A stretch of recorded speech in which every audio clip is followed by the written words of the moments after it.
Mari kita berdoa sebelum kita mendengarkan sharing hari ini. Bapak, terima kasih, kami bersyukur buat kebaikan-Mu. Kasih setiamu gak pernah habis dalam kehidupan kami. Kami mau dengar perkataan-Mu, karena perkataan-Mu adalah roh dan hidup. Roh Kudus, terima kasih Bapak. Mampukan kami, kuatkan kami, untuk kami menjadi pelaku-pelaku firman-Mu Tuhan. Terima kasih Bapak. Kami siapkan hati kami untuk terima perkataan Tuhan. Dalam nama Yesus sama-sama kita katakan amin. Puji Tuhan. Apa kabar kita hari ini? Saya percaya semua dalam keadaan baik dan semua dalam keadaan luar biasa, karena kita punya Tuhan yang baik dan Tuhan yang luar biasa. Hari ini saya mau kasih judul sharing saya, obat yang manjur. Sama-sama katakan dengan saya, obat yang manjur. Kita buka firman Tuhan di dalam Amsal 17 ayat 22. Ini ayat yang sangat-sangat semua kita favoritkan, dan juga mungkin setiap kita sudah baca ayat ini. Hati yang gembira adalah obat yang manjur. Wow. Tetapi semangat yang patah mengeringkan tulang.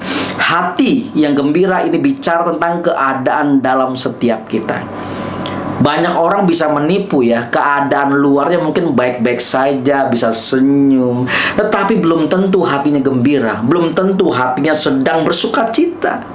Mungkin hatinya sedang marah, sedang menggerutu, sedang komplain. Mukanya boleh sepertinya rasanya tidak terjadi apa-apa, tapi belum tentu kedalaman dan hati setiap kita. Di situ ada kata obat. Obat itu buat orang sakit atau orang sehat? Ya pasti, obat itu pasti untuk orang yang sakit. Nah, firman Tuhan mau ajarkan kepada setiap kita bahwa dalam hidup ini kita bisa mengalami namanya kesakitan, terluka, pahit, dikhianati, sakit hati. Ya apa ya? Semua kita pasti mengalami hal itu kan? Apakah ada setiap kita yang tidak pernah mengalami sakit hati, tidak pernah dilukai, tidak pernah diperlakukan tidak adil? Pasti semua mengalaminya. Pasti setiap kita mengalaminya. Firman Tuhan mau bilang kepada setiap kita untuk menyembuhkan rasa itu yang sedang terjadi mungkin dalam hidup kita hari ini. Ada obatnya. Ada obatnya. Apa itu? Ya, hati mesti gembira, hati mesti bersuka cita. Tetapi pada kenyataannya susah kan bergembira kalau hati kita ini lagi tidak baik-baik saja. Keadaan kita sedang disakiti, keadaan kita sedang terluka, keadaan kita sedang kesel. Ya apa ya? Susah rasanya untuk kita mengampuni, susah rasanya untuk hati ini bergembira. Bener saudaraku, beneran sulit rasanya. Karena saya juga pernah mengalami hal-hal itu, dan gak mudah untuk melewati hari-hari setiap kita ketika kita merasa terluka, sakit hati, dikhianati. Waduh, susah banget. Jujur, kita mau obat yang seperti kita mau kan? Ketika kita dilukai, ketika kita disakiti, kita mau obat yang seperti apa yang kita mau. Bagaimana caranya? Kita maunya balas. Kita maunya berkata-kata kasar lagi kepada orang yang sudah berkata-kata kasar terhadap kita, orang yang sudah mengata-ngatai kita, orang yang sudah berkata-kata jahat tentang kita, orang yang sudah julid tentang hidup setiap kita. Kita maunya balas. Ya apa ya? Kita maunya balas. Bahkan kita pengen bikin rencana yang lebih luar biasa, dan kita mau terjadi kepada orang itu. Wow. Bener gak saudaraku? Bapak Ibu sahabat terkasih dalam Tuhan Yesus, obat yang kita mau adalah membalas buat orang yang sudah menjahati setiap kita. Padahal obat itu bukan untuk menyembuhkan, malah sesungguhnya memperburuk keadaan saudara dan saya. Jadi itu akan terjadi apa? Kepahitan, tinggal dalam dendam, tinggal dalam sakit hati yang sudah mengakar, dan tinggal tunggu waktu. Itu semua akan membunuh setiap kita perlahan, dan kita akan mengalami namanya kematian rohani.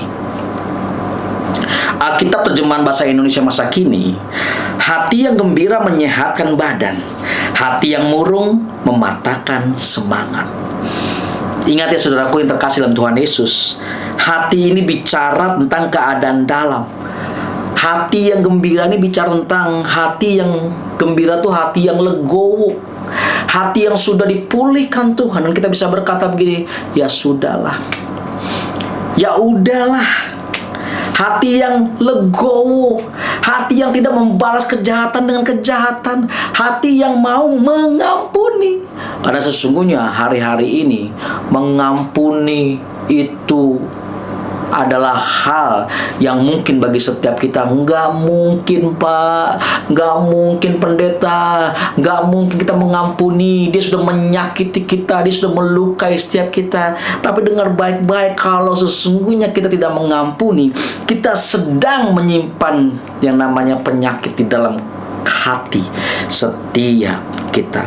Karena hati yang gembira akan melemparkan hal-hal yang akan mencoba masuk dan meracuni hati setiap kita. Kalau kita punya hati yang gembira, ada penangkalnya. Kalau ada hal-hal yang masuk yang jahat, maka hati yang gembira itu yang akan menangkal untuk setiap kita tetap bersukacita dalam segala keadaan dan segala situasi.